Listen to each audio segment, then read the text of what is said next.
The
NLA is giving you more chances to multiply your Playway winnings by adding MultiX to your regular Playway bets to win up to 5 times more. Imagine winning as much as $1,200 instead of $240 with a $10 Playway bet by simply adding MultiX. Place your Playway bets from $1 to $10 or in increments on your favorite Playway symbols or numbers. Then add the MultiX option at the same value to win 2 times, 3 times, 5 times more or free plays. With MultiX, you must bet the same amount wagered on your regular Playway bets for your winnings to be multiplied. Grenadians, value your dreams and win your way as much as 5 times more with MultiX added to Playway and watch your money grow. Must be 18 years or older to play. NLA, making your dreams come true.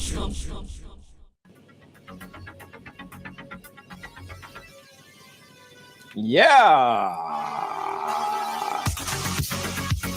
Welcome to Ride Along Live for today. It is Monday. Beautiful Monday. As you come and go ahead and share up the thing, share it up, share it up. We have, listen, very exciting, very interesting conversation today, guys, that involve everyone. Everyone participation is needed. Yes, ladies and gentlemen, as promoted, we have the Prime Minister, the Honorable Prime Minister of Grenada, Carriacou and PT Martinique, Honorable Dickon Mitchell. He's here with us. Yeah. And although I'm hosting the conversation today, guys, I'm merely the facilitator, right? You guys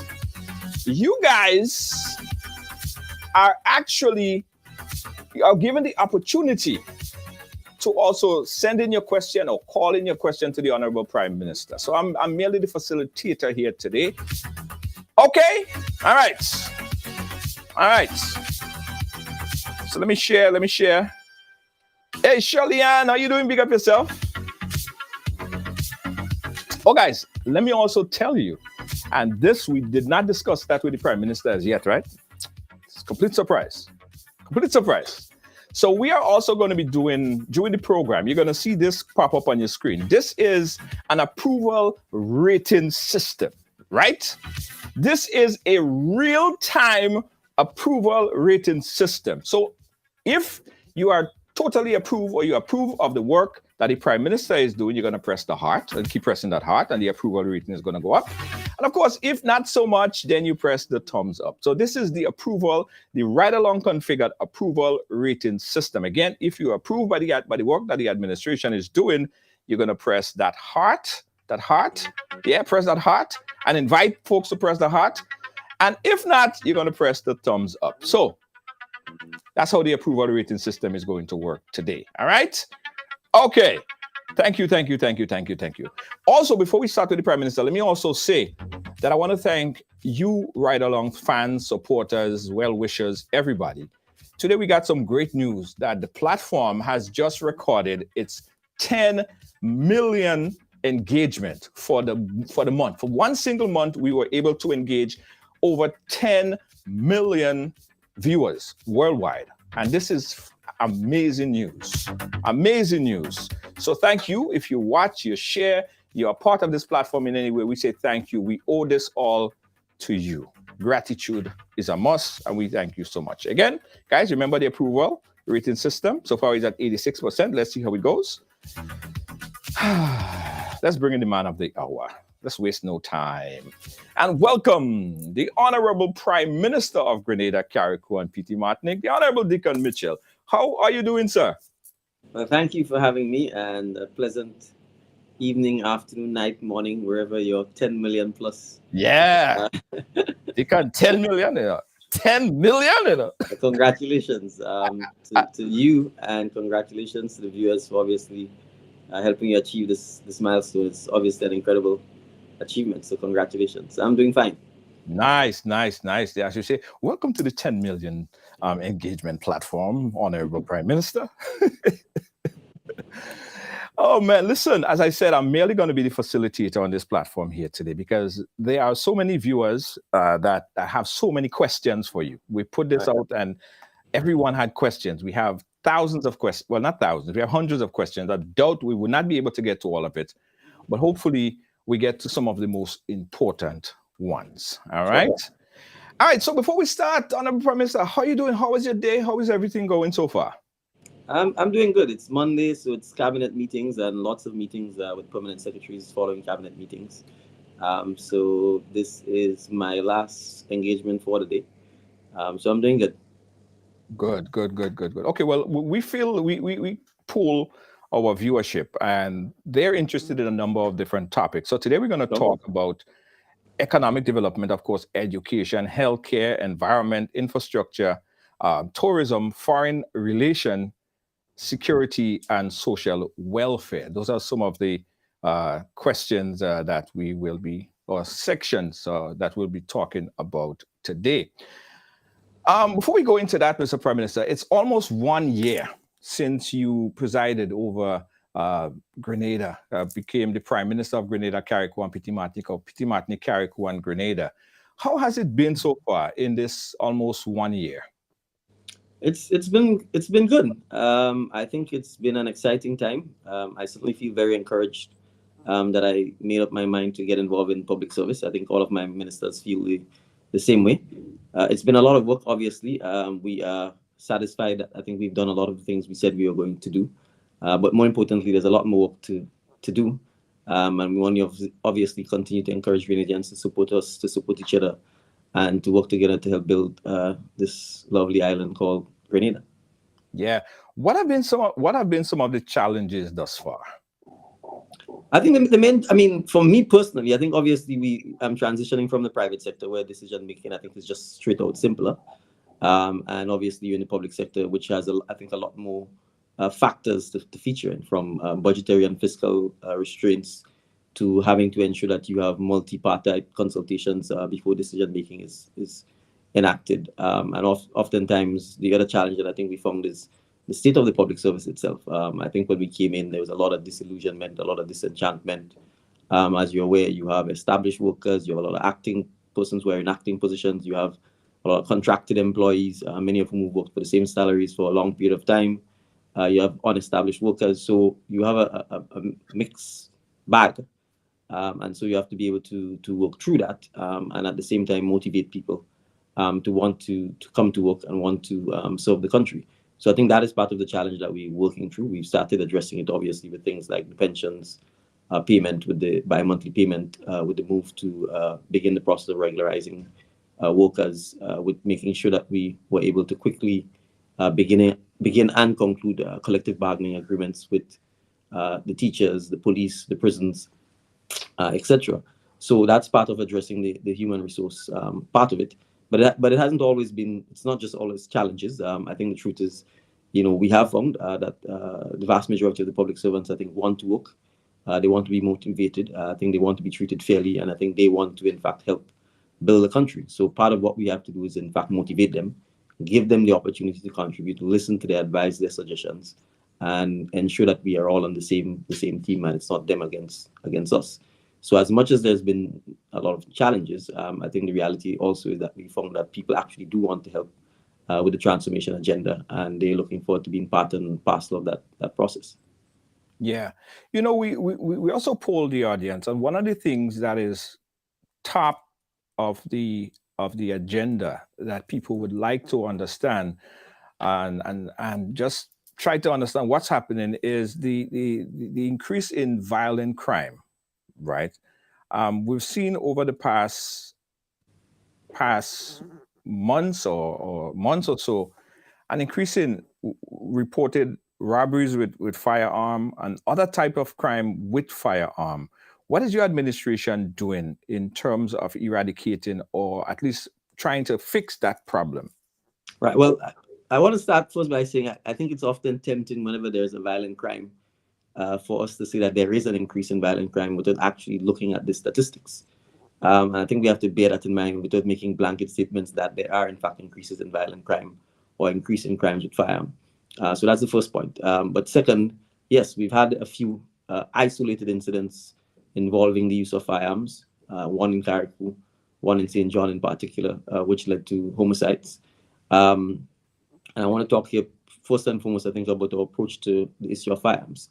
As I've said publicly, we will have a zero tolerance to firearms, certainly illegal firearms. And in order to address that, we recognize that the firearms are not made in Grenada, they enter Grenada.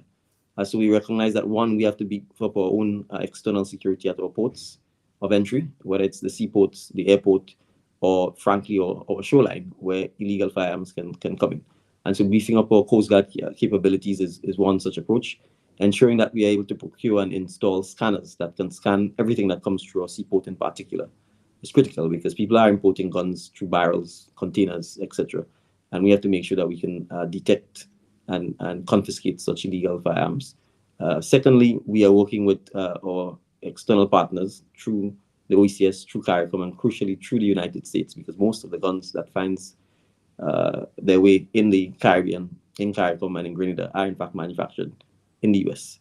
And so it's critical to ensure that the US itself beefs up its own actions in terms of preventing illicit firearms from leaving their shores, which are destined for the Caribbean. And obviously the drug trade and the firearm trade go hand in hand, because obviously the drug trade is illegal, and the way in which people enforce the illegal drug trade or contracts is through force or violence through the use of firearms. So that's another aspect we're working on with our partners. At the internal community level, though, we think it's crucial for us to identify the group or groups within our society that are most prone to see firearms as something attractive or sexy. And that is obviously young men. And so it's crucial that we socialize our young men properly. It's crucial that we engage with them. And it's crucial that we can persuade them at a very early age that a life of crime, and particularly violent crime and crime involving firearms, actually does not pay. So it's important that at our school level, at our community level, that we engage a lot with them, and that we do not criminalize them simply because they make a mistake early on in their lives, and that we give them the opportunities to grow, to find employment, and to not see crime as a means that's violent. The other thing we have to work on is how people resolve disputes. Oftentimes, violence is still seen as a way to resolve disputes rather than finding more amicable and more peaceful ways of resolving disputes. So whether it's giving people conflict resolution skills at schools, whether it's establishing mediation centers in our communities so that people can actually go to places to talk out their disputes. Because you'd find that oftentimes when a firearm is used, the perpetrator and the victim know each other. Or when violent crimes happen, quite often the victim and the perpetrator knows each other. And so we have to ensure that we can find ways to ensure that persons can resolve conflict without resorting to violence. And oftentimes it is something that might have been brewing rather than a random instantaneous act of violence. And so if we find ways so that people can talk through the differences without resorting to violence, then I think certainly that would help as well. But at the end of the day, if we don't have the firearms in our communities, then there's less likelihood that crime involving the use of firearms will occur. And that's one of the key reasons why, in fact, we have a very low tolerance for firearms. Not only that, and I'm, in a sense, giving a very graphic Grenadian example. With a firearm, you can kill 6-7 persons quite easily. It's very difficult to do so with a cutlass, right? Or even a stone or a bottle. So there's no question that with a firearm, the damage and the potential loss could become exacerbated quite easily. And hence the reason why we certainly want to minimize the presence of firearms in our community. But overall, when it comes to violence itself, I think the key thing is to ensure that our strategies do not just focus on after the fact, but before the fact. And that's why I stress the importance of ensuring that our children are socialized properly, that we give them the opportunities to resolve the disputes and the conflicts by being able to talk through those issues, by finding counselors, by finding neutral persons who can help bring even young men who may have differences together so that they can talk through those. The use of sports, for example. Mm-hmm. And we certainly need to have a lot more sporting groups in our communities, in our villages, so that, again, young men who may be idle or otherwise not have things to do can find themselves and find expressions through sport. So that's one of the areas that we are very keen to promote, starting from a primary school level, both within the school system, but also at the community and village levels. So the Minister of Sport has been working on the national sports policy. The aim is to refurbish all of the sporting. We want to create national sporting offices in each of the parishes that will then permit those offices to be able to coordinate sporting activities, particularly amongst the community and school level within the various parishes, so we can target our young men in particular when it comes to ensuring that as teenagers and as young men, they actually have friends, peers who are positive role models that they can follow and emulate. Right. Are you saying, as Minister of National Security, are you saying that the numbers does not reflect an increase in those crimes? Well, I'm saying based on the stats we have, not necessarily. And I'm saying that's why you'd appreciate it, obviously, when we're doing stats, we either compare them year on year or month on month, as the case may be. I mean, I don't have the stats readily at my fingertips, but I think just as recently as last week, when we held a press briefing with the police, the outgoing Commissioner of Police would have in fact identified areas in which crime is significantly down. And so I can certainly, get the detailed statistics and make that available so that we can compare it. So that's why I'm saying I make the point that you may hear of a shooting in Carriacou or a shooting in St. John, and that has led to a homicide. But the question is, when you're comparing, you have to look at how many murders took place last year, or let's say in the last 5 years, how many murders have occurred this year, and then you do a comparison, and then you're in a position to say definitively that there's a rise or not in homicides, for example, or in rapes, or in other type of physical assault or armed robbery, etc.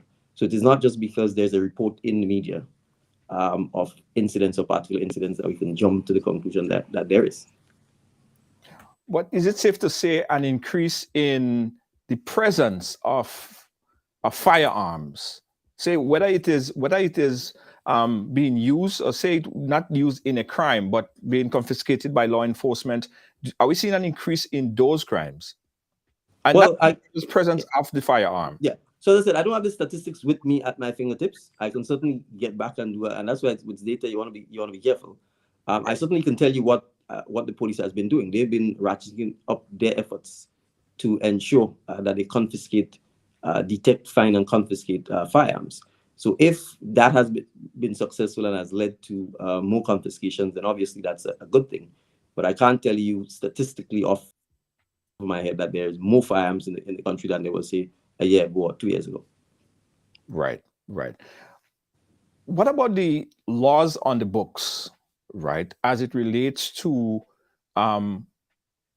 holding or having a firearm in your presence? What's the laws that if someone caught with a firearm could face present? Well, I mean, there's a Firearms Act, right, which permits the licensing of firearms. So someone can in fact apply to the Commissioner of Police, and you can, if approved, you can get a permit to have a licensed firearm. And at the same breath, the law also prohibits persons from holding unlicensed firearms, which is what we would call illegal firearms. And if you're caught with an illegal firearm, you run the risk of being imprisoned or fined. I think traditionally you probably find that when that happens, people have been fined. And once they pay the fine, then they don't face a jail time.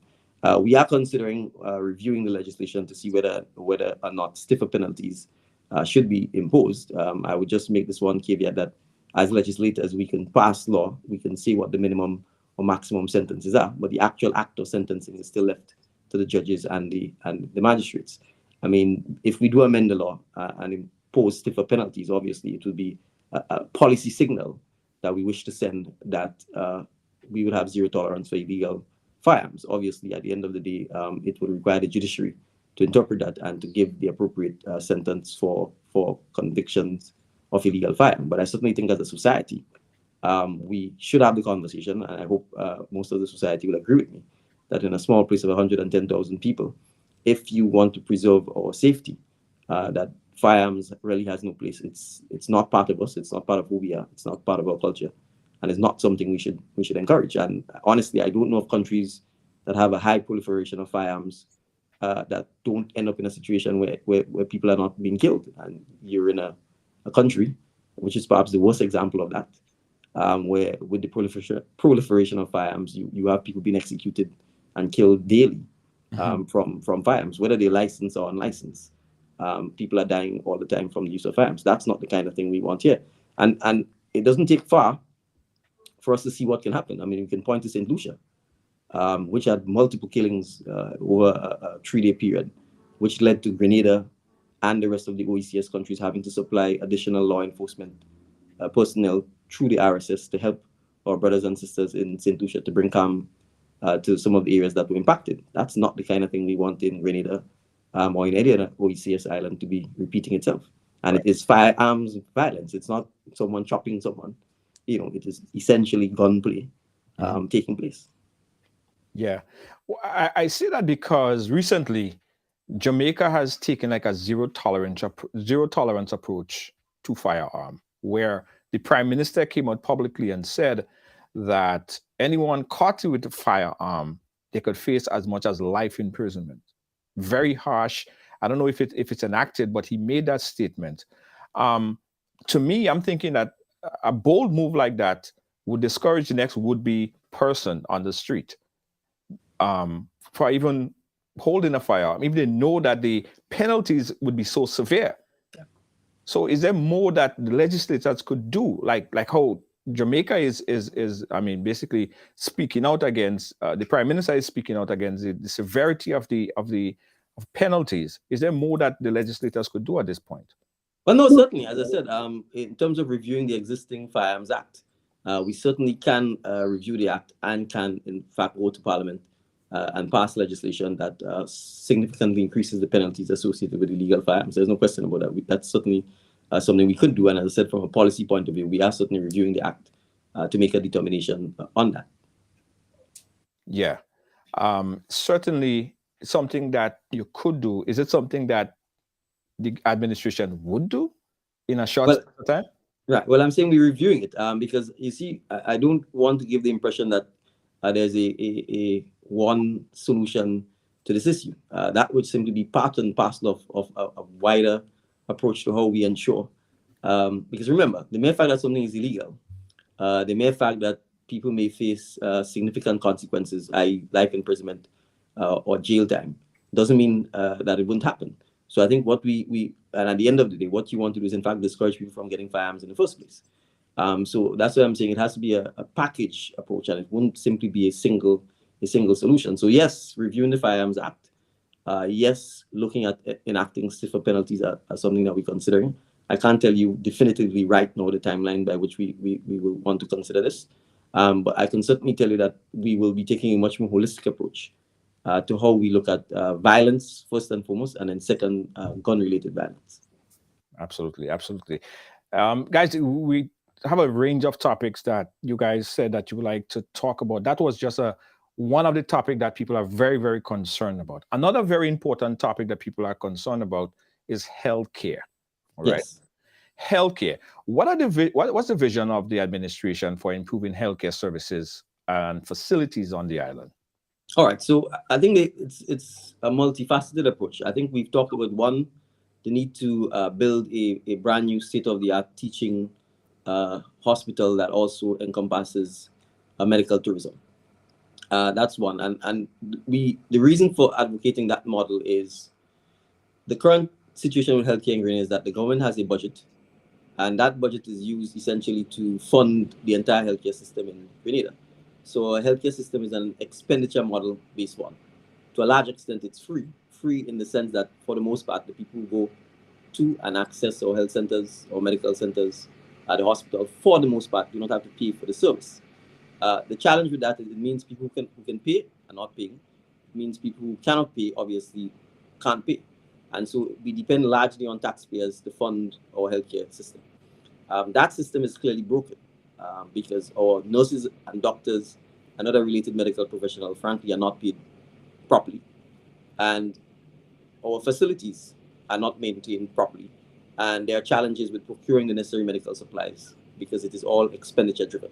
You have a fixed budget, and regardless of cost, there's no way to recover revenue. So we have to move to a revenue-based healthcare model that allows us to be able to maintain, provide for, and continuously improve our healthcare sector. So it has to be a mixture of revenue and to some extent expenditure, because the government will still have to subsidize healthcare. So that involves a number of things. We have to have a national health insurance, because the challenge with healthcare is that, it's easy to cover a dental visit or an eye visit or a regular checkup to a doctor. It's dramatically more different to cover major surgery or any major medical operation, because it becomes very expensive. And oftentimes what it does is that it bankrupts people. So you would find oftentimes that even when people have to leave Grenada for healthcare, essentially they are unable to afford it.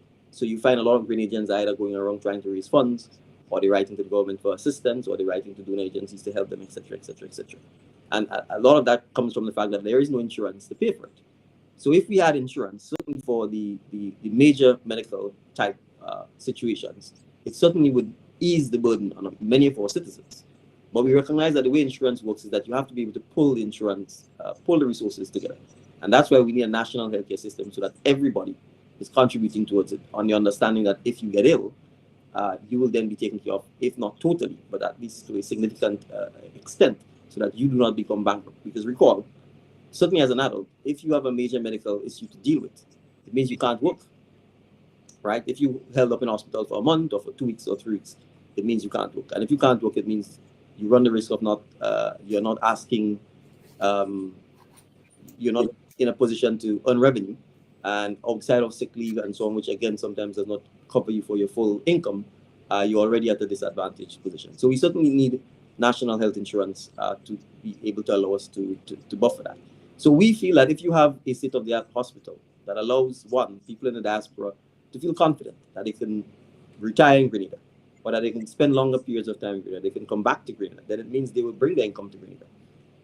And therefore, they will invest in Grenada because they feel confident that the healthcare services in Grenada can take care of them. Grenadians spend millions of dollars every year leaving Grenada to seek healthcare outside of Grenada.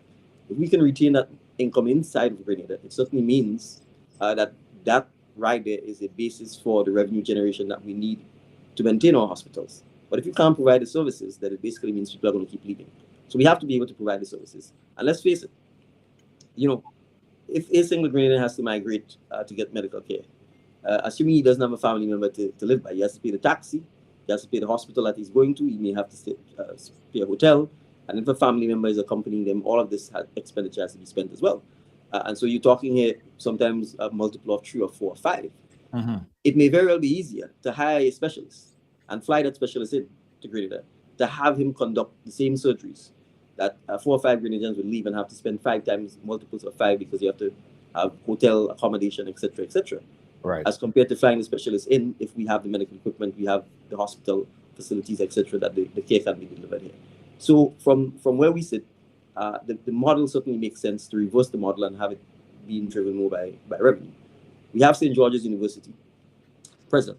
As you're aware, the doctors leave St. George's University and do their rotations in the US, in the UK, outside of Grenada. Yes. We have a state-of-the-art teaching hospital. Then it certainly allows, if not all of the doctors, some of them, to in fact remain in Grenada, yes, at that same facility, and to conduct their rotations.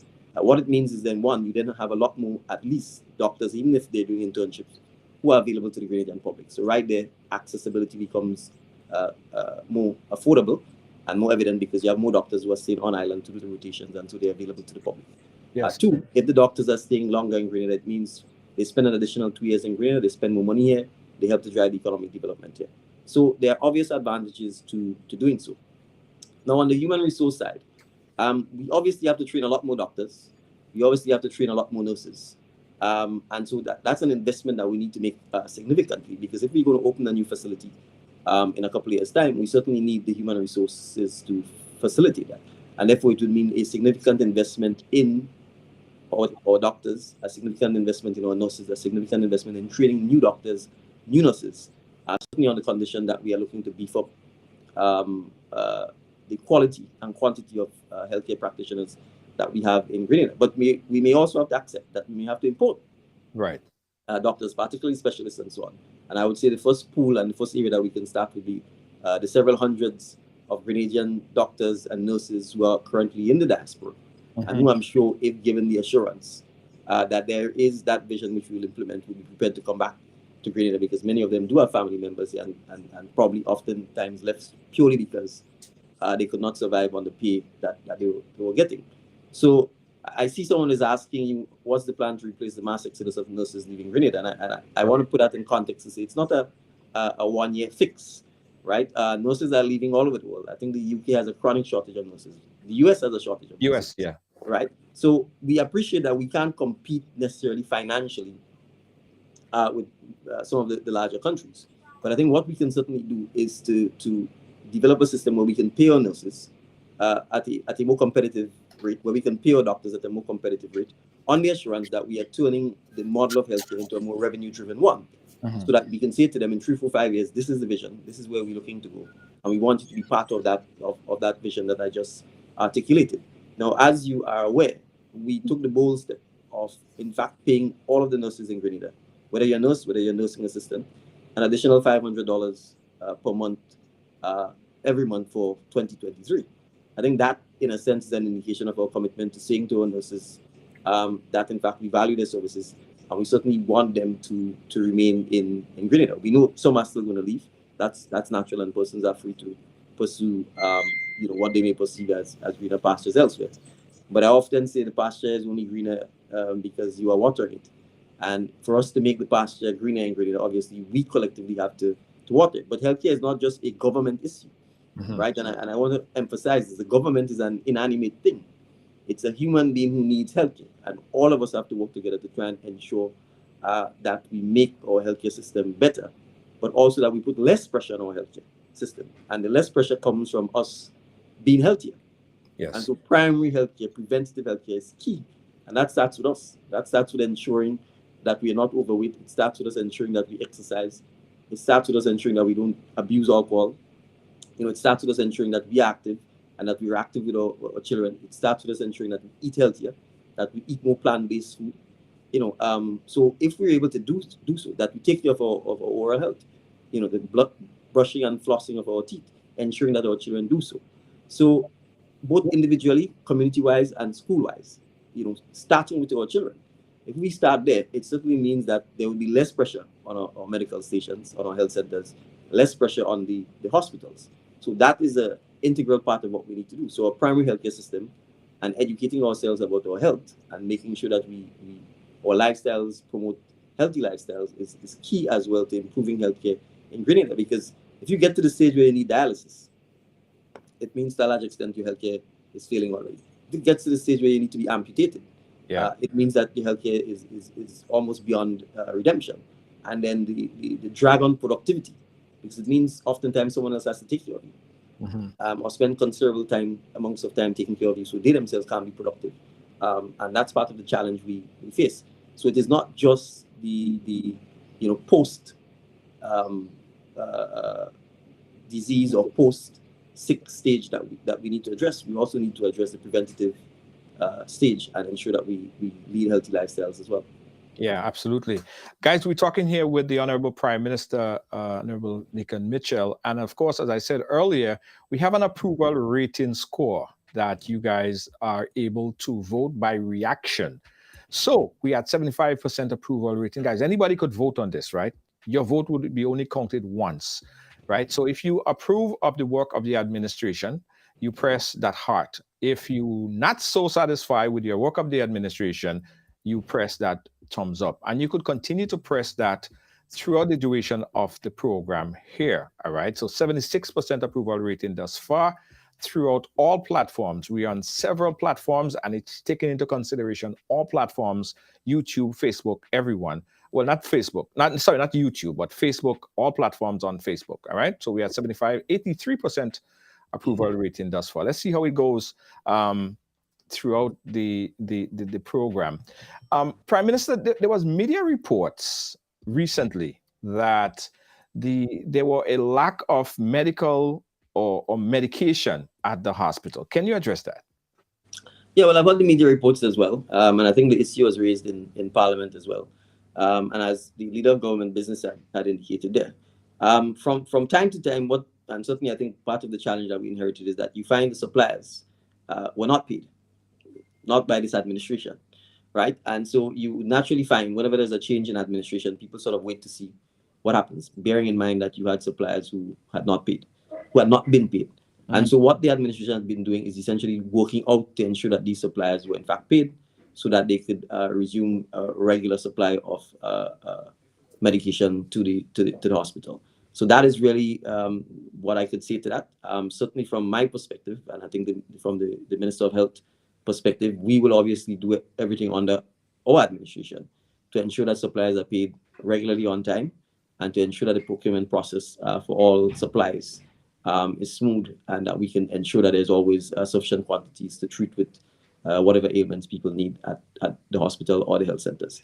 It doesn't mean that from time to time you may not have glitches, because as you would very well imagine, the government also depends on procuring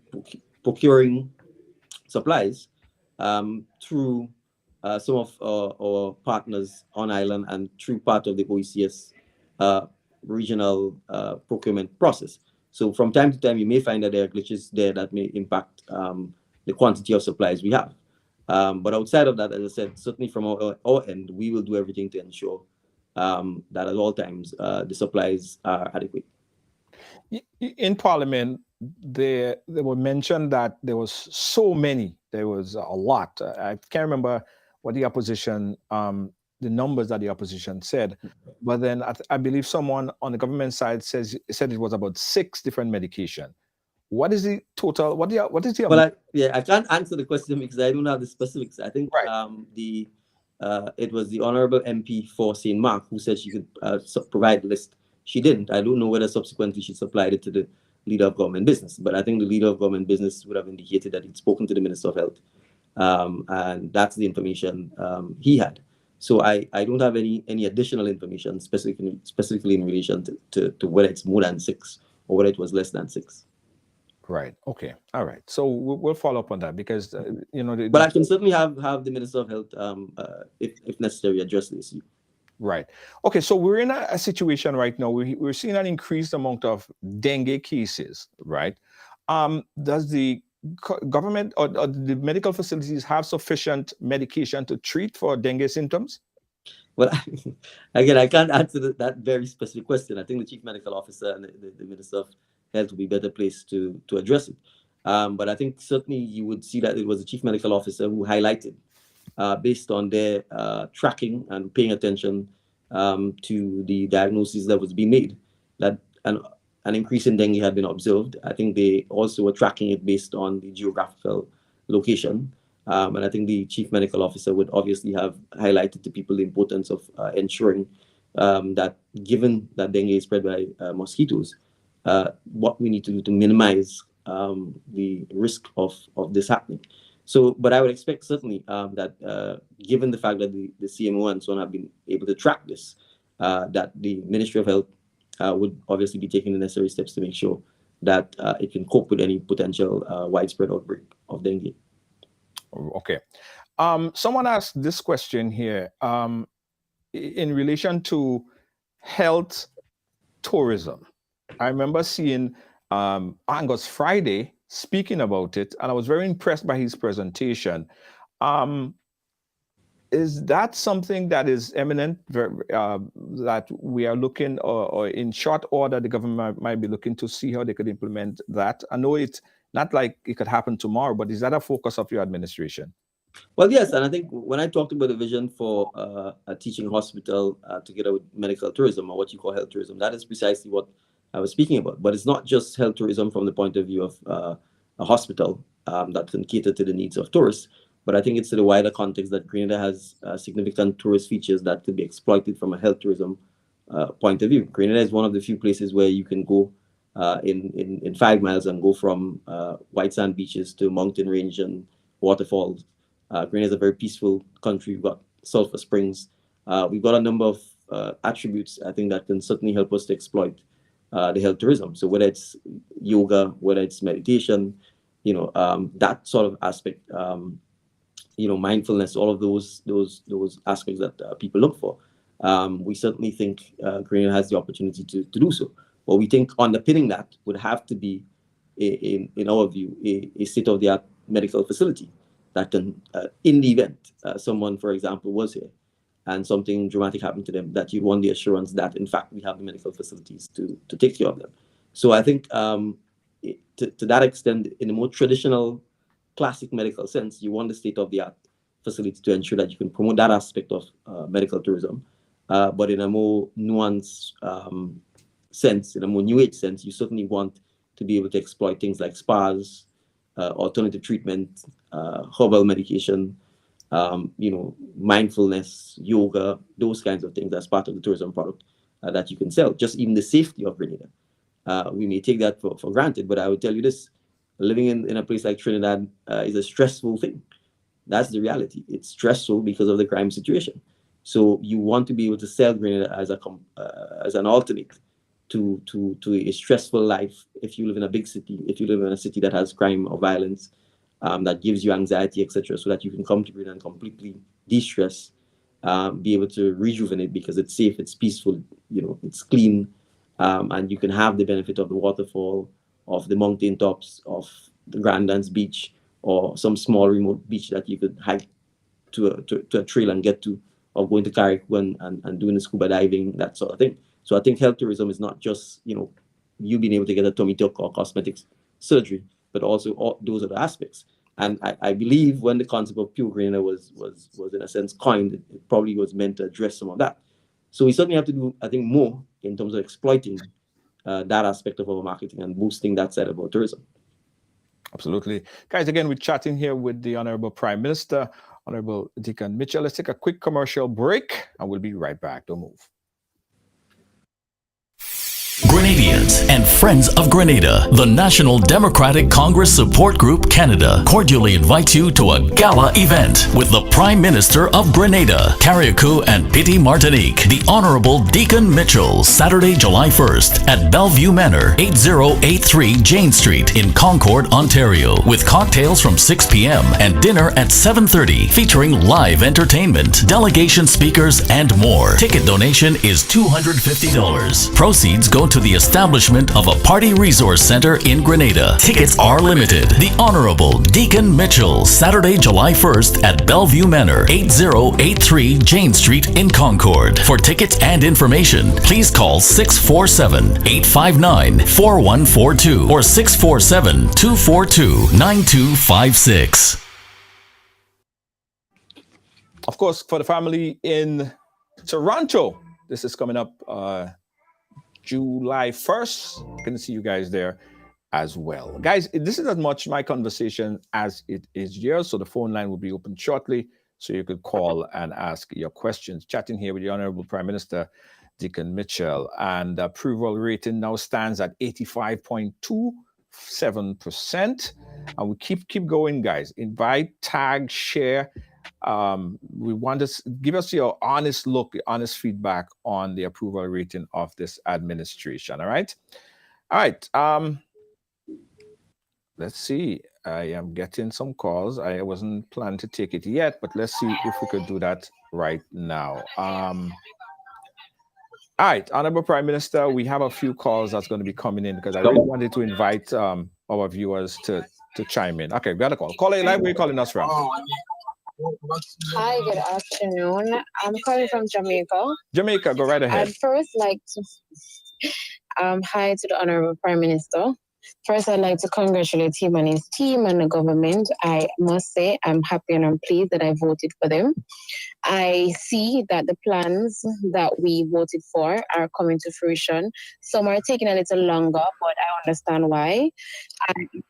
And a bit of the transparency with some of the stuff that is happening and why it is happening or why certain things didn't happen.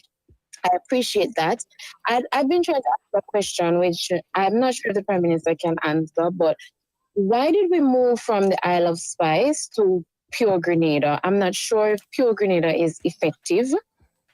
If did we do any like public consultation before we move from the Isle of Spice to Pure Grenada? I'd also like to let him know that I'm not sure if I'm seeing much improvement in the health sector. I do agree where he said that we need a health insurance, because that would have been one of my suggestions. So I hope we are actually working on that, because I know that the last administration said that they were almost ready to implement that. I'm not sure if that was true. But if that was the case, then I'm hoping that we can almost be ready to implement that. Okay. Also, Caller, for you have to make it brief, because we have a lot of climate- calls. We have a lot of calls. So just make it kind of No, brief. listen, this is the last one. Okay. Where climate change is concerned, and Minister James, I'm not sure if I'm seeing her presence in that ministry. And as someone who is very interested in that area, I'd like to see some more things, like maybe more effective recycling and all of that. But anyway, I give somebody else another call and another opportunity. Bye. Thank you, Jamaica. Thank you so much. Yeah. Bye. All right. Thank you, caller. Yes, Prime Minister. Right. So, well, I'm sure Minister James is watching. And so if the caller feels that she needs to boost her profile a bit more, I will certainly convey the message to her. But I just want to assure you that Minister James is working very hard on the climate resilience front. And to a large extent, I think the entire government, in a lot of what we do, we recognize the need to build resilience into a lot of the projects. So whether it's infrastructure projects, whether it's tourism projects, whether it's education, whether it's things like community centers, whether it's our focus with NADMA, because we recognize that the impacts of climate change is something significant. So it's something that we are certainly putting a lot of effort into. And it may be that we perhaps just need to communicate a bit more of that to the public so that we understand. And to that point, I actually did a weekend Saturday morning hike from Pearls up to Batway on the coast. And part of the reason for doing so was to see firsthand myself the impact of climate change on the coastline of St. Andrew and St. Patrick, which to a large extent is almost completely destroyed. Yes. I mean, sargassum, sargassum is everywhere. And when you stand at any bluff and you look back, all you see is sargassum. Yeah. There's significant sand mining going on in Grenada, despite the ban on sand mining, which is against our own interests. And that too is contributing to the destruction of the coast. And then most painfully, there is significant littering. I mean, we were picking up plastic bottles and garbage that people come, they picnic, and they just simply leave there. It's terrible. So we really have to, as Grenadians, take our environment seriously. So I'm happy the callers raise the issue of climate resilience. It's something we take seriously, and certainly I expect Minister James to take the callers, I would call it recommendation, that perhaps from a PR perspective, we could spend a bit more time talking about that. I know the Solid Waste Management Authority has significant plans to also address recycling, particularly also the separation of garbage to ensure that we can separate things that are biodegradable from things that are not. So a pilot will be rolled out soon on that. So stay tuned. Some of that will be coming. As to why we went from Pure Grenada to Isle of Spice, I mean, obviously this didn't happen under our administration, but certainly my understanding was that from Isle of Spice to Pure Grenada. From Isle of Spice to Pure Grenada. Thank you. Obviously that happened a while back. My understanding is that some work did go into thinking through the change. Some consultations did take place. It perhaps has not worked out the way in which it was expected, and it's perhaps something we could look at again. But for us to remain the Isle of Spice, we have to plant spices.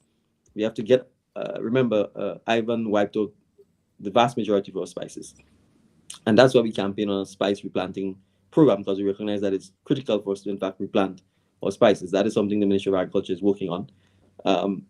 And so we expect, again, that is something over the next several months and years to come that we will work on to ensure that despite or in spite of the Pure Grenada name, and that we certainly still remain known as a significant producer of spices within Grenada.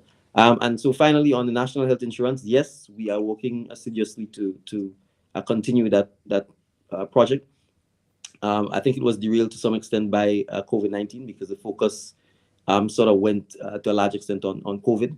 I'm expecting that in the not too distant future, we will make some public announcements in relation to the national health insurance. So once we are in a position to do so, we will obviously invite members of the media, invite the public to do so. But it's something I'm very passionate about, right? Because I'm saying a national health insurance doesn't always have to mean a government type insurance. We want national health insurance simply to mean that each citizen has access to health insurance. That could be private health insurance as well. It could be health insurance provided by your employer. If you're part of a group medical scheme that at least gives you some option for recovering your medical costs, and crucially, an option to have major medical surgery paid for. And it makes a big difference. So it is, it is national health insurance, both from a government perspective, but also critically from a private insurance perspective as well. And if we can help to make that more affordable and more accessible to all our citizens, then obviously that would be key. There are already private health care providers who provide medical insurance like Sagico and so on. A lot of it is employee-based, as in you're part of a group health insurance, but that helps, right? Because for many employees, if they did not have that, they would have nothing to fall back on. So it's part and parcel of the development of that sector that we're trying to drive. Thank you. We got another caller on the line, been holding for a little bit. Caller, you live. Where are you calling us from? Hi, good evening. I'm calling from Boston, Mass. Boston, Massachusetts. How you doing? I am good. Good evening, Mr. PM. My question to you is, since you've been in office, what is the most stressful situation you encountered and how did you handle it? Good evening, Boston, Massachusetts. That's a very interesting question. The most stressful situation. For once, I may not have an answer. Because I guess I'm trying to rate some of the challenges I've had. I don't know if I view the job that way. I mean, there are challenges. There are times when you, for example, you get news that you'd prefer not to. So I can give an example. Right. When I discovered that we had to pay the salaries of the staff of the Marketing and National Importing Board because they could not do so. Obviously, it was not something you wanted to hear, because the fact that a statutory body which has a monopoly on things like the importation of sugar, and I don't need to say how much people here like sugar, could not pay its own staff. It was sad. It was so in that sense, if you want to equate stress with sadness, it certainly was a sad experience to have to look at, because you then understand that obviously you'd have to take some significant steps to start correcting the situation. So I think from time to time we run into those situations where you recognize that you've inherited a situation that is bad, and it falls upon you now to take corrective measures to change it or improve it. But I would say collectively, I think what has been most painful for me is the way in which I think the people who work for the government, I think, have been treated over the years. I've had countless stories of persons who, frankly, were just treated poorly, whether it's been made to act for extended periods of time, whether it's people stuck with the same salary for 7, 8, 9, 10 years, notwithstanding the appeals to have it improved, and oftentimes salaries that are very, very low, that they can't survive on. Whether it's people simply being transferred to and put to work in a place where basically they have nothing to do, or the physical facilities under which they work is just awful, and no effort is being made to address it. No willpower from those who are in power. That has been painful to watch, because it's difficult for me to understand why, just at a human level, people treat each other that way, especially when it's not their money. I mean, at the end of the day, it's taxpayers' money. Right. So it's not as if it's your personal money and therefore I could refuse to pay you something you're entitled to. So there's been a lot of that, a lot of abuse of power, sometimes at all levels throughout the system of government. So that has been, I think, painful to look at and to realize that it's gone on. But obviously we are trying to take steps to correct that and to say to people, that's not how you treat each other. That's not how you're going to build camaraderie. That's not how you're going to have team spirit. And that's not how you're going to get the transformation agenda achieved. So that is something that we'll probably have to work on for a long time. So certainly that has been one of the things that has been rather disappointing. The other aspect, I think, is that Grenada's good name has been sullied. And particularly because I think the former administration took an approach of essentially engaging in the sale of diplomatic passports. And we give an example with the Polish gentleman. And in many instances, and I'm certainly not saying There should not be instances where non-Grenadians or non-nationals could be appointed as ambassadors and so on. Mhm. But I mean, as I said, we met several names of persons who are given diplomatic passports, and you honestly don't know why or what they're doing with it, outside of the fact that they probably simply bought it.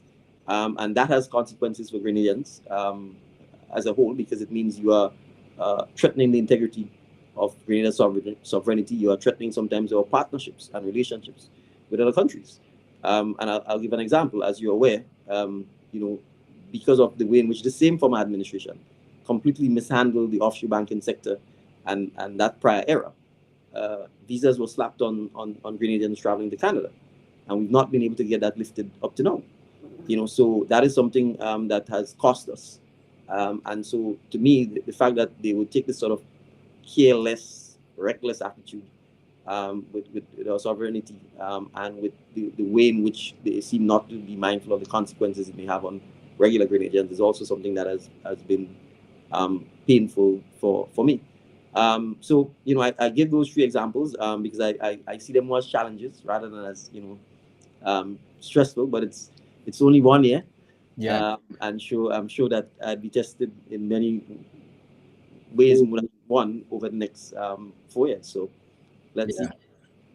A couple quick questions on that, right? I wanted to go into infrastructure, but there's something that I want to touch on there because you mentioned it.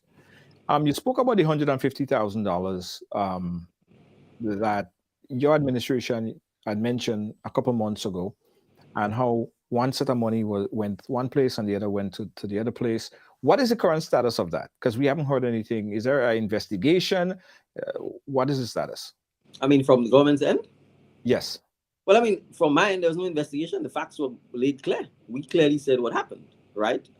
We did not issue the gentleman with a new passport because that is how this thing was brought to our attention. He reached out to say he paid these sums on the condition that he was going to be made a diplomat and be given a diplomatic passport.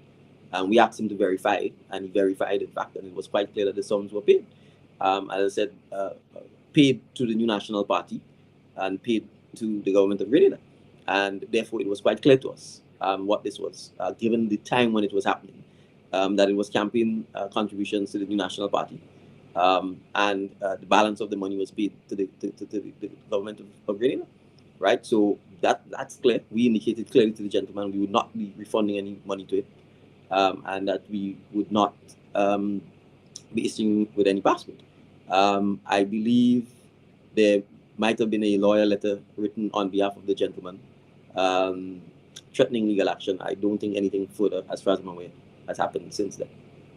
Yeah, because the former administration basically dared the current administration to produce the cabinet conclusion, because the former prime minister said there is none.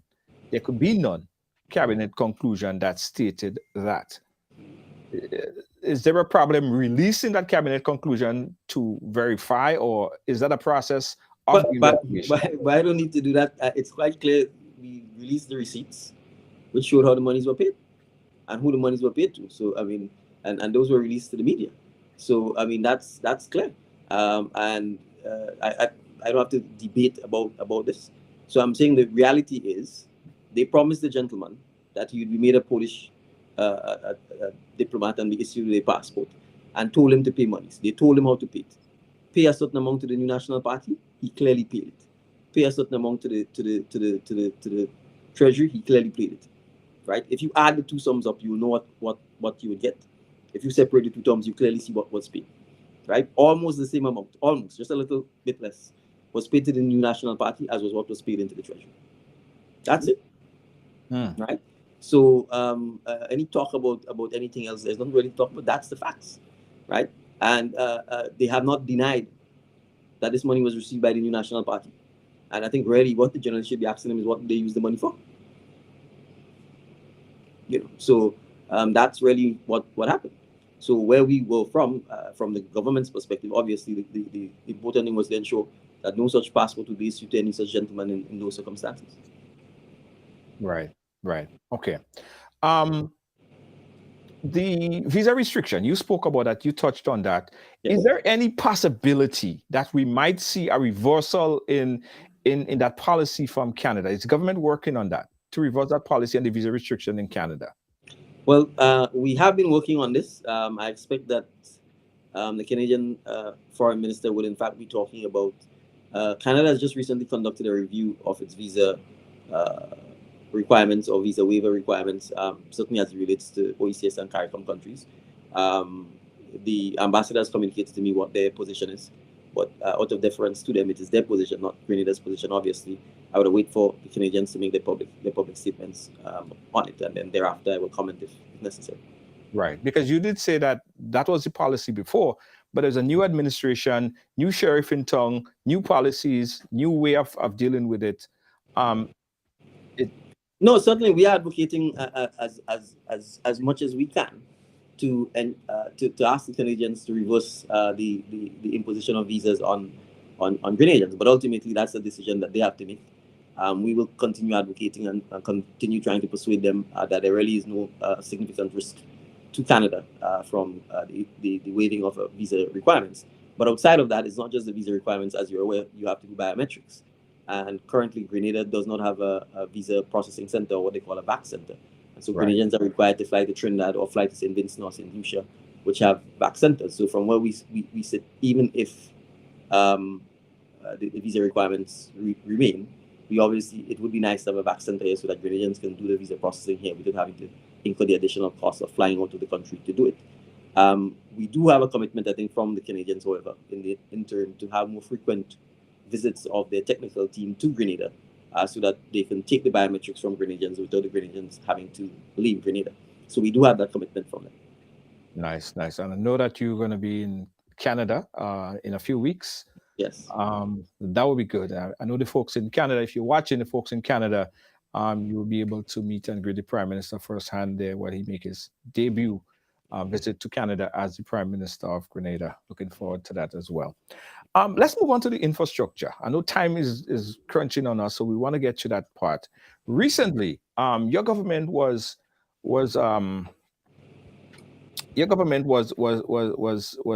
criticized for the handling of the Molyneux project. The former Minister of Infrastructure said that there was some things that was done that was not supposed to be done. Hence the reason why it would cause significant budget overpayment. In addition, there will be major problems. Where are we now with the Molyneux project? Well, I haven't heard what the former minister said, but if he said so, I don't think he knows what he's talking about. Let me start off with where we were. When we inherited this project, the former administration had issued a contract to a contractor, but the administration had actually not done what needed to be done to allow the contractor to actually take possession of the site and to commence work. As you're aware, this slippage occurred in an area where there were several houses that were impacted by it. And the government needed to acquire these properties and pay the people compensation in order for the contractor to take control of the entire site to do the construction work. That had not been done. So even though a contract had been issued, I suspect they issued it because it was election time and they were forced to try and show that they were doing something. Even though they issued the contractor himself could not proceed because you'd be trespassing on private people's property.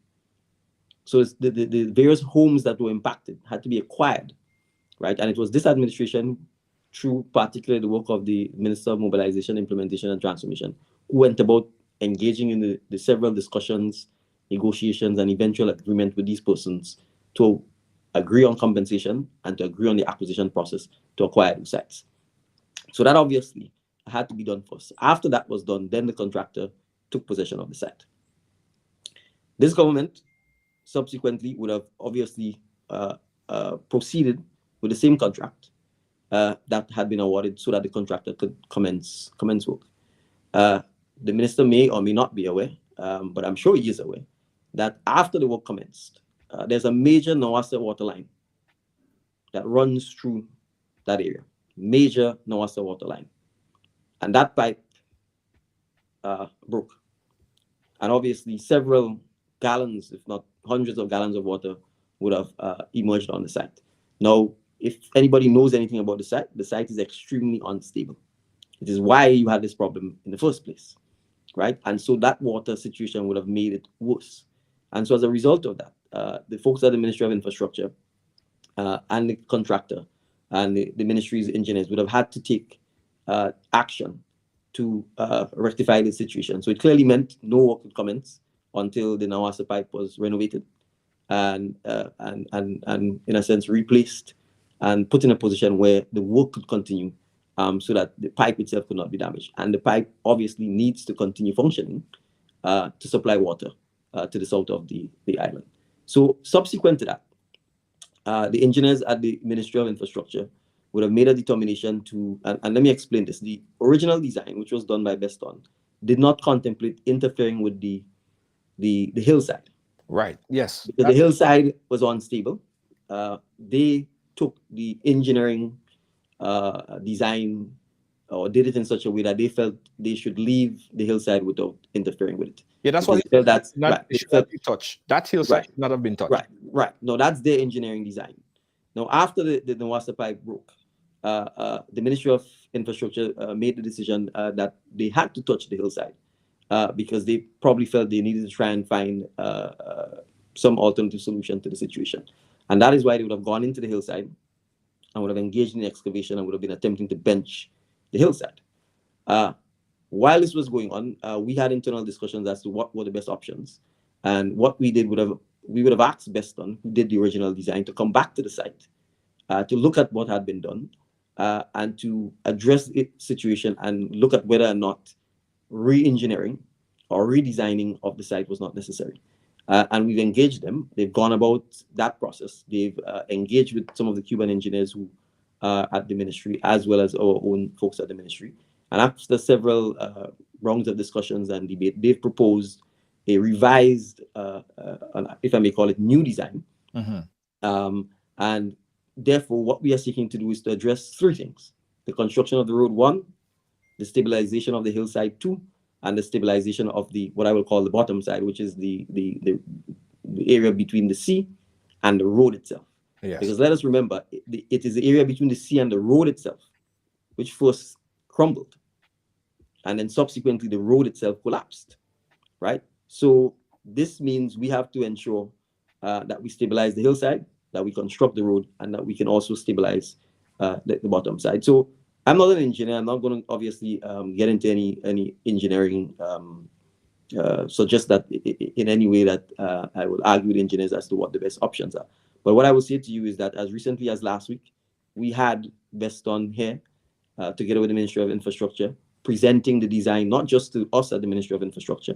We invited the Grenada Institute of Professional Engineers to appear, to make their comments, to make their suggestions, to raise any concerns they had.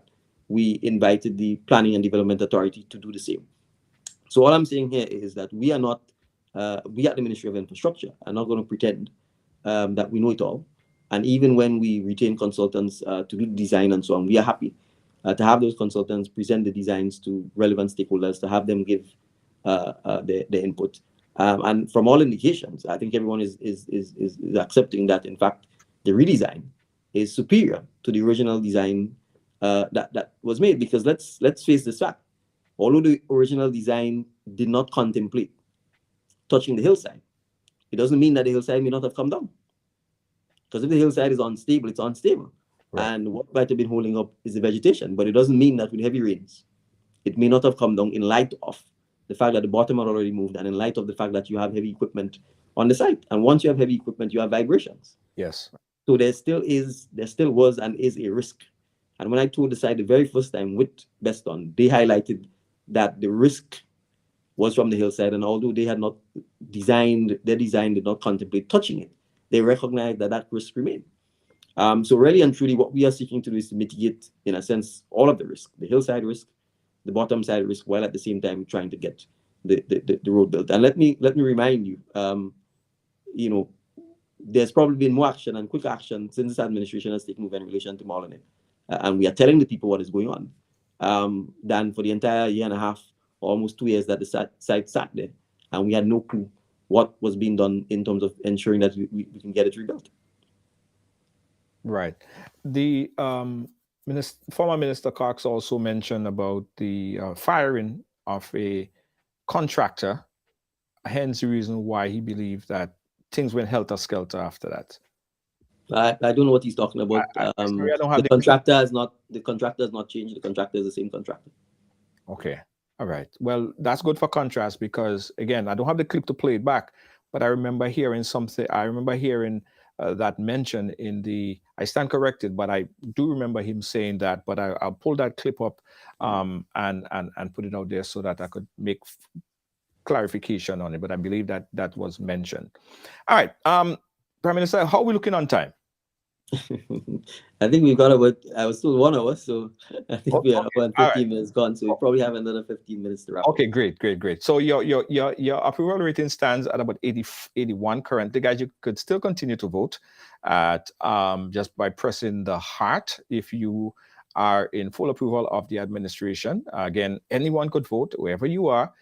If you're not in approval of the administration work so far, it's been almost a year, you could press the thumbs up. Let me play this clip back for you, Mr. Prime Minister, because this was said, this was mentioned, this was in press. This is the former Prime Minister speaking about the UK SIFT program. Take a look. You sit in government and you have a project that the NNP negotiated. Prime Minister James Cameron came to Grenada. He came to 2 countries in the Caribbean. You remember that? The Prime Minister Britain. And before he left, he announced almost $80 million grant for your little country called Grenada. It was decided by the cabinet, and Brother Bowen being Minister of Finance, and of course Minister of Works, with the expertise and so on. We worked together and decided that the Western Main Road project is critical. The water situation and the solid waste situation needs to be upgraded. So we decided, grant money, this is not money you have to pay back, These are money given to you.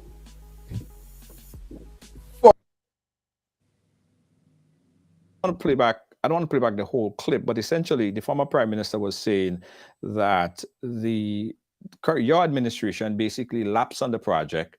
The over $70 million+ that was supposed to come in, you lapsed on the project, hence the reason why we didn't get that full amount of money. I know that there was an update on it, but what's your response to that media report or that utterance by the former Prime Minister? I was smiling. That's my response. I mean, what he's saying is a joke. He said the Prime Minister who came from the United Kingdom was James Cameron. Prime Minister Cameron. Do you know how many Prime Ministers have since passed since James Cameron in the United Kingdom?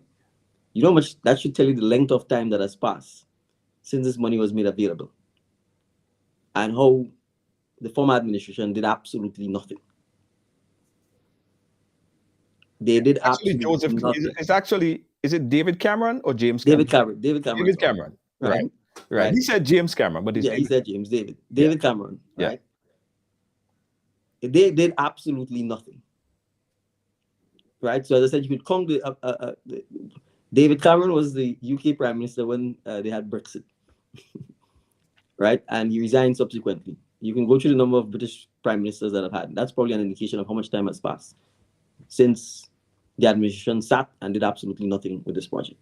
When we assumed office, as Minister Andy Williams so rightly pointed out, we assumed office in June. By October, November, we were made clear. It was made clear to us, 1, with the UK's own issues, and 2, because of the significant delays and lack of implementation with the projects, that basically we were at risk for losing the grant funding, which had been approved probably as much as 5 or 6 years prior to that, if I'm not mistaken, since 2016 or 2017. We're in 2023. So for 5 years, they did nothing, which is customary with the low implementation. So the reality is, and it's not, and I'm making this point to say it to you, because there's a pattern here, Whenever we had grant funding or concessionary funding from international organizations or multilateral organizations, the implementation rates are low. They are low either because of the inability to understand the procurement, the inability to ensure that the awards of contracts are being done in a transparent manner. And so you always find high high rates of low implementation when the funding is being provided by these international bodies. But when it's local funding, meaning when it's taxpayers' money, well, the contracts are awarded quickly because there's no transparency, you see. There's no international procurement guidelines that you have to meet because it's taxpayers' money and you could just issue the contracts if you want, right? And that is the pattern that we found. So no effort has been made to beefing up our capacity to implement projects which are funded by the World Bank or the IMF or by things like even sometimes the Caribbean Development Bank, because you have to be transparent. You have to be fair with the tendering and the bidding process and the procurement process, because these institutions obviously hold you accountable. But when it's local money, you could bypass all of that because you could handpick and cherry pick who the contractors are. And you can have award contracts to persons who oftentimes don't give you value for money. So this conversation about if you have grant money, free money, as you said, money you don't have to pay back, you've had it for 5 years, why would you not have spent it? Why would you not have implemented the projects? Why would you not have given NOASA and encouraged NOASA to get the human resources and build its capacity to implement the project? And it is not just the UK SIF project, there's another project, G-Cruise, that NOASA is currently implementing. Again, 5, 6, 7 years, very little implementation for one reason or the other. The funds comes from the German government again, another international government that will hold you to transparency and to high standards. So this sort of comment really, as I said, is something you laugh at because you could just listen to the comment and you hear the lack of sincerity in what is being said. So I treat this basically as a sort of political grandstanding, really. Yeah. And there were reports from your administration that over 70 million was retained after that fact. How did the government, what did you have to do to get that? Well, I mean, once we got news in November of what was on the horizon, we spent significant time meeting with the Caribbean Development Bank, meeting with UK SIF, as well as even from a regional level, because the UK SIF program was not just for Grenada only, it was also for Dominica, right? And so even at the highest levels, Prime Minister Skirt and I had conversations about how we would approach the UK government on the matter, because the commitment of the UK SIF grant funding would have enabled us to approach the Caribbean Development Bank to seek counterpart funding to address those projects. And so we felt, notwithstanding the fact that clearly some blame should have been ascribed to Grenada because of the lack of implementation, we certainly felt that with a new administration, we ought to be given the opportunity to demonstrate that our implementation rate would be far better, and also to highlight the prejudice that would be brought to us, because we would then have to find counterpart funding elsewhere to match the funding that was available from the Caribbean Development Bank. So I think together with the Caribbean Development Bank, together with the president of the CDB and the vice president, as well as Prime Minister Skirt from Dominica, we obviously would have approached the UK SIF authorities and to underscore the importance of ensuring that we get the funding. And recall it was 2 projects. It was the Western Main Road as well as the Southern Water project. Yes. And so once we recognized that there was an opportunity to retain some of the funding, we also had to make a choice as to which of the 2 was critical and which was more implementable. Right. And we certainly think that given the significance of the importance of water, they need to address the sewage situation, given the significant development we have taken place in the south. We also felt that it was important to, if we had a choice, to certainly go for that one. And then the other part of it is, obviously, I think the Western Main Road itself, we have to relook the project because the truth is we need more than just widening of bridges. We really need to, in my view, a more transformative road for the West Coast. And the Molineux situation is a perfect example of why that is needed. So I think we have to take a more ambitious look at the Western Main Road and relook the entire project to really see how we can build a new road, frankly, that could get us from St. George's to the north of the island in considerable less time. And build a modern new road for Grenada. We've really not had a new road built in Grenada, frankly, in the last 50 years. And so that is kind of where we're looking at. So from that perspective, we recognize that a new, so to speak, Western Main Road was going to be a more transformative project that would require deeper study, deeper surveying, deeper consulting, as well as a deeper feasibility study, rather than continue with the same winding hairpins, the same undulating road that currently exists, because of the fact that you face the same risk, like the kind of land slippage and so on that would have occurred in modern day. Yeah.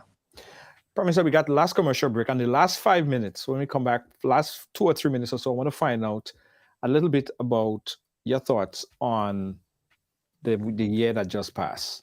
We'll be right back. Don't move.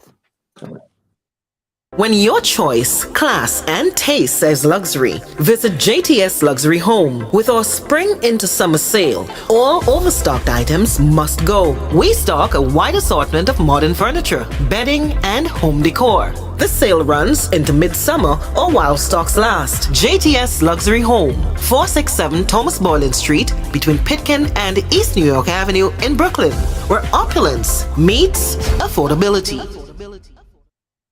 The Miss Caribbean USA Summer Body Pageant Committee invites you and yours to New York's hottest summer fashion event. It's the Miss Caribbean USA Summer Body Pageant 2023. One night, one spacious and gorgeous location, 6 nations: Miss Grenada, Miss Panama, Miss Haiti, Miss Dominican Republic, Miss Guyana, and Miss Jamaica. Get your $40 early bird tickets on or before May 8th at eventbrite.com. Advance tickets cost $50 or you pay more at the door. Elegance, intelligence, poise, and beauty unbound. And performing live from Jamaica, DeVille. I'm thinking about you. Passionately memorable, DeVille. Baby, I'm sorry for praying. Along with New York's finest, including the Hitman, Inspector. Those up at 4 p.m., showtime 6 p.m. Be seated early at the J-Loft, 1055 East 45th Street, Brooklyn, New York. For more info, contact 754-301-1230 or email summerbodyinfo@gmail.com. Miss Caribbean USA Summer Body Pageant 2023, Sunday, 25th June. It's going to be epic.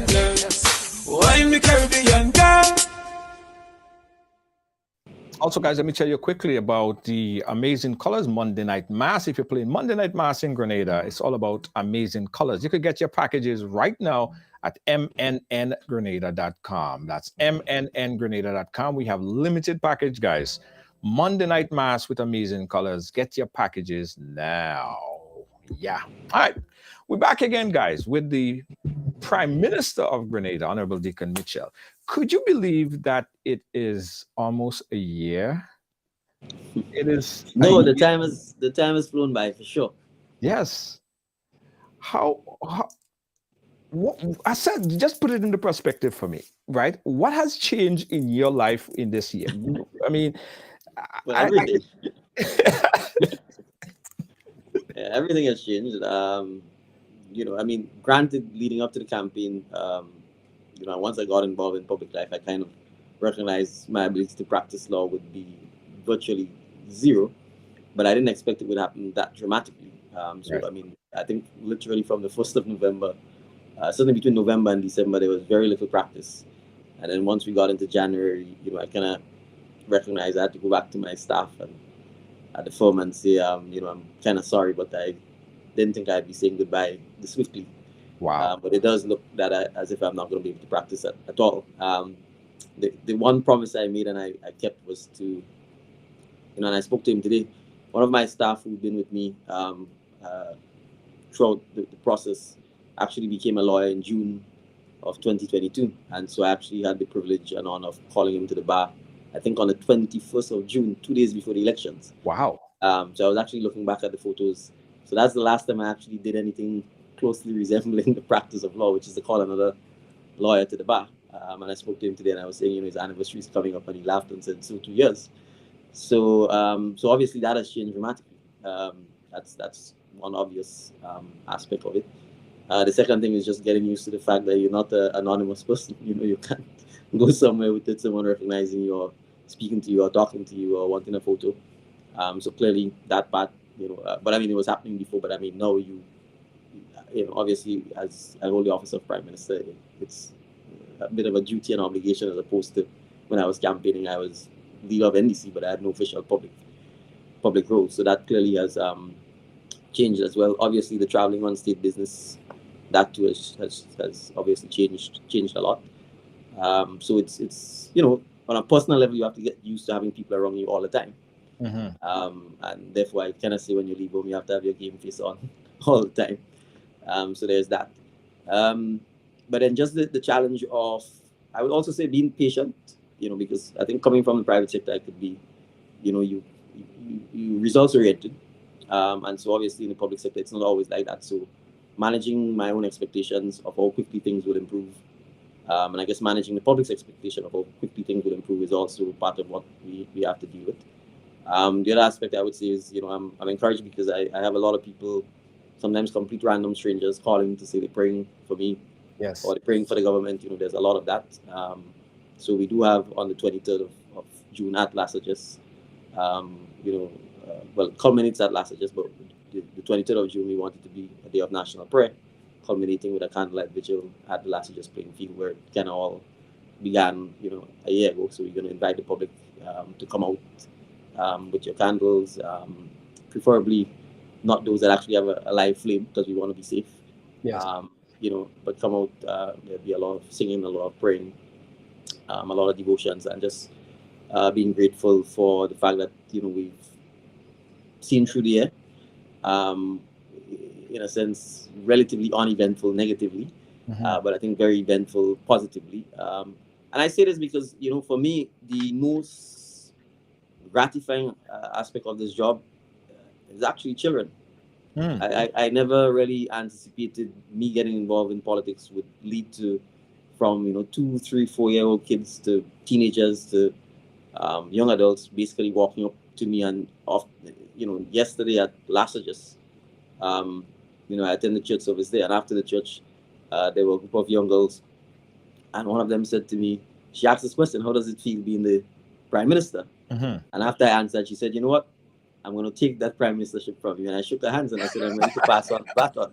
So that's the inspiration. It means basically, I said, and Grenada has never had a female prime minister. So you have something to look forward to. So that has really been, I think, the inspiring factor. The fact that kids are interested in politics, the fact that kids, I think, are interested in nation building, augurs well for Grenada, because it means that they care about what happens to the country. They care about the direction the country goes in. And I think that I couldn't ask for more in that regard. Yeah. And Alison wants to know, how is your family coping with it? I think my family is coping fairly well. I think the two most important people would be my kids. I think they have adjusted relatively well. I try and make sure, they have their own lives. The fact that I'm Prime Minister really has nothing to do with them. It's a decision I made. So I owe it to them to try and keep their lives as normal as possible. I believe they've forgiven me for taking up this job. And, I try and be as involved as I can in their personal lives and their school lives. Nonetheless, so that's very important to me. So I think certainly from that perspective, they've been well. But overall, my family has been very, very, my family, my extended relatives, everybody's been very supportive. I sometimes say to myself, if I had discussed with my family that I was about to do this before, I'm not so sure that they would have agreed. But now that I've done it, I think they've all been very, very supportive. So I couldn't ask for more. Yeah. And finally, Mr. Prime Minister, if you had to rate yourself from a 10 being the highest, right? How would you rate yourself as Prime Minister? I'm a very harsh critic of myself. Yeah. I'm a very harsh critic of myself because I tend to feel that you're never good enough. That you have to do more. You have to strive for more. So I was looking at an interview with Kes, and I think he was saying he doesn't know what success is because he doesn't want to get caught up in the former hit. He had a former hit, and so he's still feeling good about that former hit, and therefore he's not able to make another hit. So for me, I would say it's just 1 year. So I really would perhaps prefer to answer that question 5 or 10 years from now. Because then I should be able to look back and say, okay, we were able to move Grenada forward, and that's really what it is. I think on the weekend I was having a conversation with a colleague, and I was saying that really is still the goal. The transformation is really in its embryonic stage, and the goal, so there's no place for complacency. There's no place, in my mind, place for tapping myself on the back and saying I've done a good job, because we just started. So what really we need to do is keep galvanizing Grenadians, keep showing the vision, keep getting more people to buying the vision and go to work on behalf of Grenada. So I think it's too early to even be doing things like appraising or rating myself, and I should really be focused on ensuring that we achieve some of the things we've done. So my approach is, if we tick one box, I go to next, and there are a lot more boxes that need ticking. And I think that's really where it is. We've just started. So if I had to rate myself, I would say we've just started. Just started. Okay, so we asked that question, as I was saying earlier, to our viewership. So everyone had the opportunity to vote, and this is your approval rating at 1 year in this, right? Your approval rating stands right now at 83.87%. And this is a wide cross section of viewers throughout Facebook that's watching this right now. So it's like a 8, almost a 9, 8.5, somewhere around there. So this is pretty good. It's have a lot of political capital to spend still, and in this 1 year. I guess it's not as hard on you as you are on yourself, by the way. Yeah, well, I'm grateful to the viewers for being kind to me. And I'm going to obviously say I'm humbled, and thank you for the approval rating. Thank you for the support. But no, I mean that seriously. That there's a lot of work to do, and I think it's just started, and we just have to keep going. But obviously, getting the support, I think is critical. Knowing that people are backing you and encouraging you, and criticism is welcome as well, because obviously there are things that we may get wrong, or things we didn't consider, we should consider, and it would be good to have people point that out. And I think that's the only way in which we can improve and grow. So I think, we have to, in a sense, compete with ourselves to be better the following day than we were the day before. And one way of doing that, obviously, is to have people like you do your polls, have viewers comment, and if we getting it wrong, for them to tell us, so that we can evaluate and reevaluate and self-correct. So thank you for the support. Yeah. And I think, in any democracy, strong opposition and strong media is always good. It makes the government better. Absolutely. So I definitely agree with you that there should be opposition, there should be criticism. And I think that your administration is doing a good job in listening to the criticisms that has been waged. Even on myself, I would hit with the criticism. Once I see it, I'll talk about it. Yeah. Bar none. All right. But I thank you so much. And well, thank you very much for having me, sir. It's a pleasure. And congratulations again on your 10 million engagements this month. I know it sounds like a pretty massive number. Yeah. So as they say, and it's the same way, you can continue moving forward, continue improving every time. And I think you've been doing that. Hence the reason why your show obviously is getting that kind of coverage. So the government has to learn from you, sir. Yeah, thank you so much. I remember when I had one viewer, and that one viewer, I found out later it was myself watching myself. Well, you have to start somewhere. It was me watching me. I have one viewer. And that one viewer just it was myself. I think I have my brother on the line. Hello, are you there? Hi, good afternoon. Good evening, my PM. How are you doing this afternoon? I'm doing well, sir. How are you doing? All right, happy to hear you on the. You're doing very well, man. I congratulate you on everything that you do, man. Thank you, I appreciate that. Okay, I want to ask you this question. I noticed last year it was on the job band, playing a job. Yes, sir. You play Monday Night Mass with. I don't know if I should say this, but I've never played Monday Night Mass. When they started Monday Night Mass, I was like, that's not mass. I was a job man and a what you call traditional fancy mass. So I always protested Monday Night Mass. But the fact that I protested doesn't change the fact that it became, in a sense, the biggest part of Carnival in Grenada. So even if I may think otherwise, its success speaks for itself. So I generally, I guess, because I enjoy Juve so much, that I need to go and rest for Mass on Tuesday. Well, I don't care what you say, Mr. Prime Minister. I'm dropping a package off by your office. Right. All right. To force the agenda. You have to be in the band. Probably it's the first time you go play a Monday Night Mass. It'll be nice. Well, my son is as tall as me. Well, he's taller than me, and he could pass as my body does. So he might enjoy the Monday Night Mass. Either way, I drop in the package. Thank you so much, Prime Minister, for chatting with us. We appreciate you. Keep doing a great job. All right. Thank you very much. Have a great night. Yeah. Bye-bye. Yes, ladies and gentlemen, that was the Prime Minister of Grenada, Honorable Dickon Mitchell, with a conversation here with us. Guys, let's take a quick commercial break and I'll come back with some closing remarks. Don't move. We'll be back.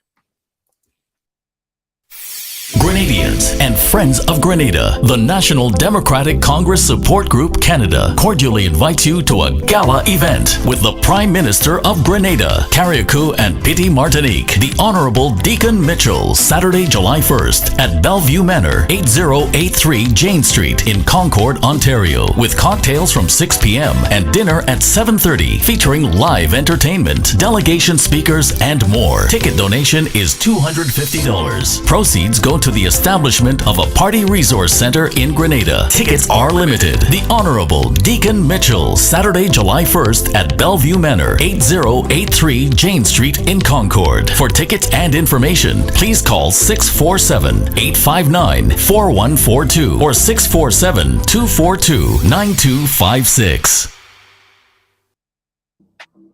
Again, guys, we want to thank the Prime Minister. In fact, that's the cup, Liberation Cup for Monday Night Mass. So the Prime Minister getting the package, Monday Night Mass. All right? Guys, again, if you play Monday Night Mass, you play Monday Night Mass with amazing colors.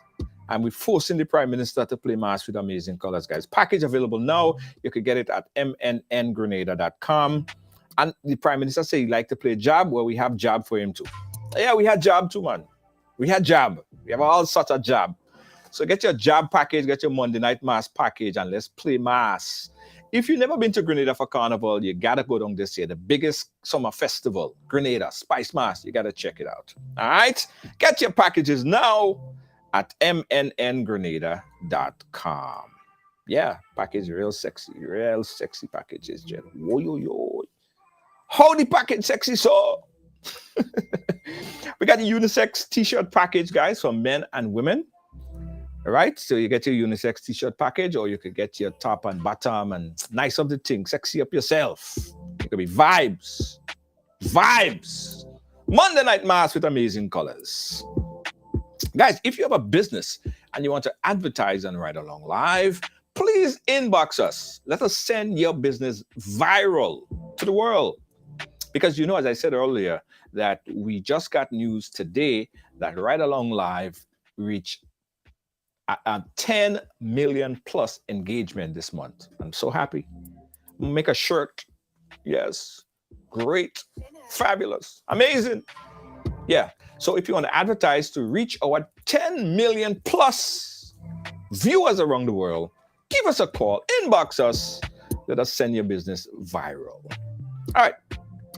Thank you so much, Theo Duncan. We appreciate you. Guys, on a serious note, right? I got to say this, right? Ride Along Live is an open platform, meaning that we have an open door policy. I talk to anybody that want to talk to me, right? I would speak to anyone, and as you guys know that.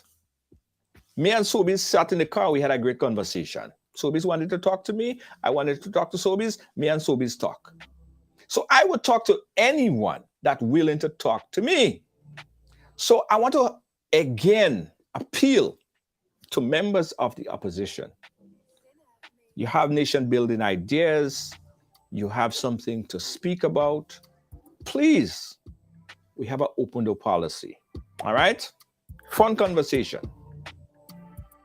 Thank you guys so much.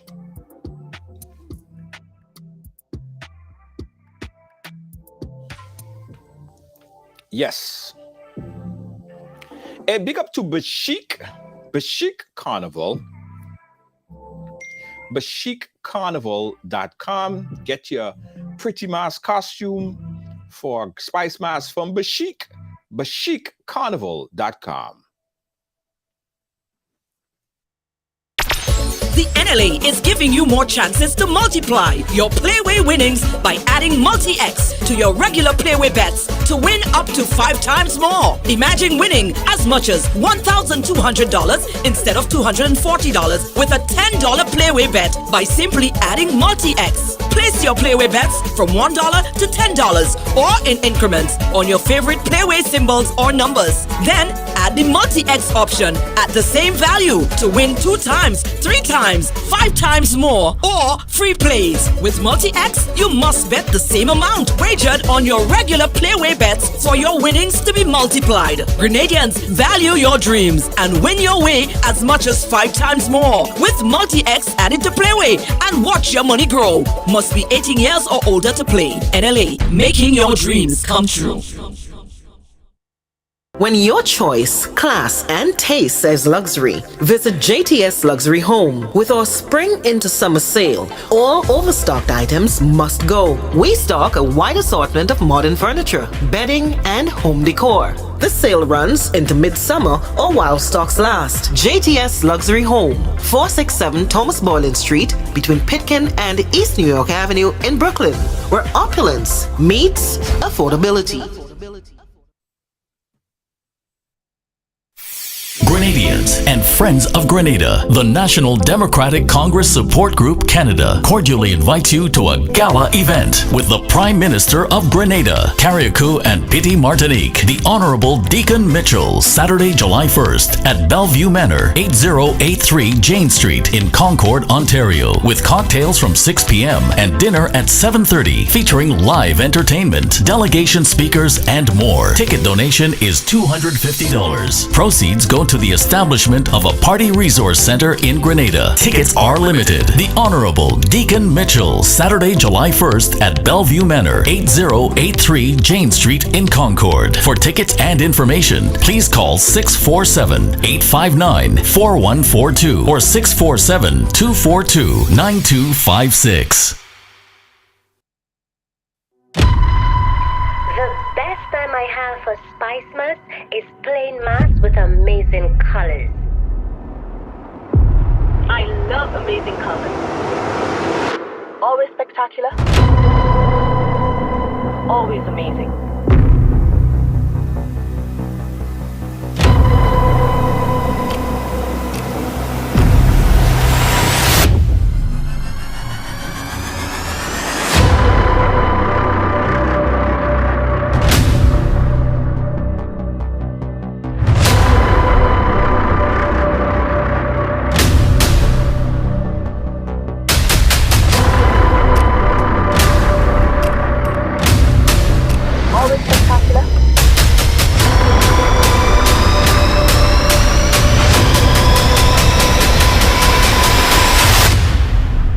Always amazing.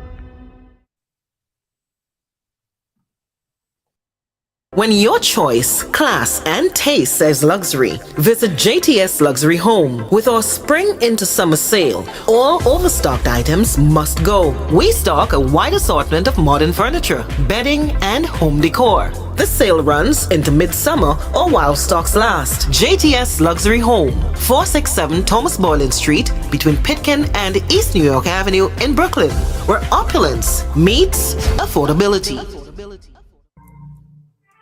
Again, guys, we want to big up the folks over there at the 4th annual Miss Caribbean USA Summer Body Pageant that's happening on the 25th of June at a place called J-Loft, 1055 East 45th Street, Brooklyn, New York.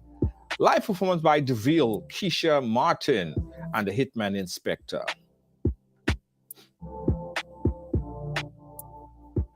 Can't afford to miss this one, guys. Again, it's the 4th annual Miss Caribbean Summer Body Pageant. Tickets are now $60 because you take too long. So tickets now are $60. But get it now, because you know why? There'll be more at the door. It'll be more expensive at the door. So don't waste no time.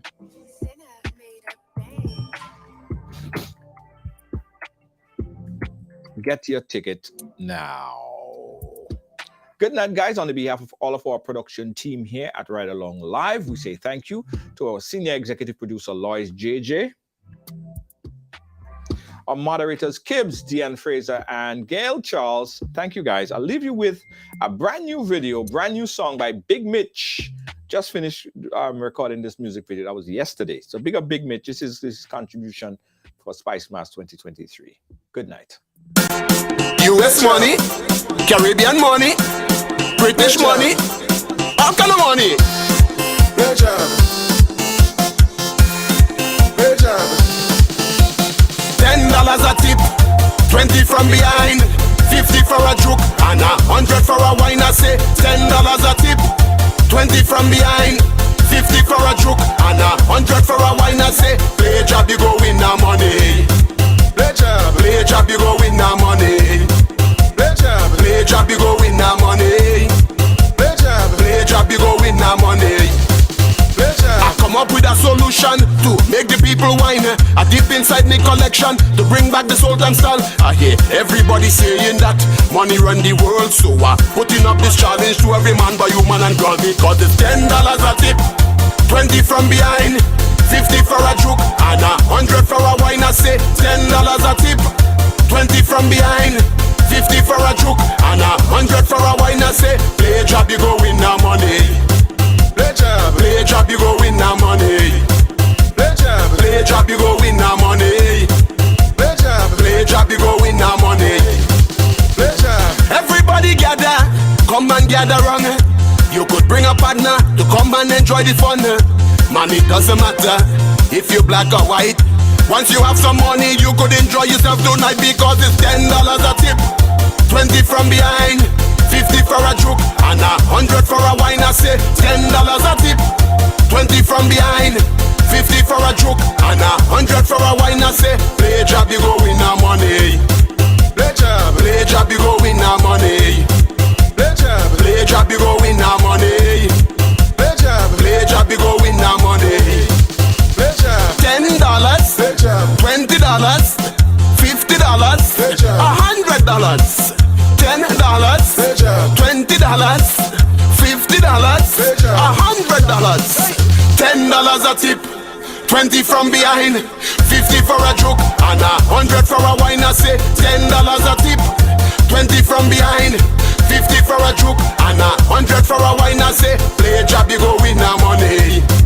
Play job. Play job, you go win the money. Play job. Play job, you go win the money. Play job. Play job, you go win the money.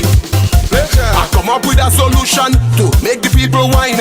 I deep inside me collection to bring back the Sultan style. I hear everybody saying that money run the world, so I'm putting up this challenge to every man, boy, woman and girl, because $10 a tip, 20 from behind, 50 for a joke, and 100 for a wine. I say $10 a tip, 20 from behind, 50 for a joke, and 100 for a wine. I say play job, you go win the money. Play job. Play job, you go win the money. Play job. Play job, you go win the money. Play job. Play job, you go win the money. Play job. The Grenadian posse, the Trini posse, Play job. the Lucian posse, the Vinci posse, Play job. the Bajan posse, the Caribbean posse. Play job.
Bye.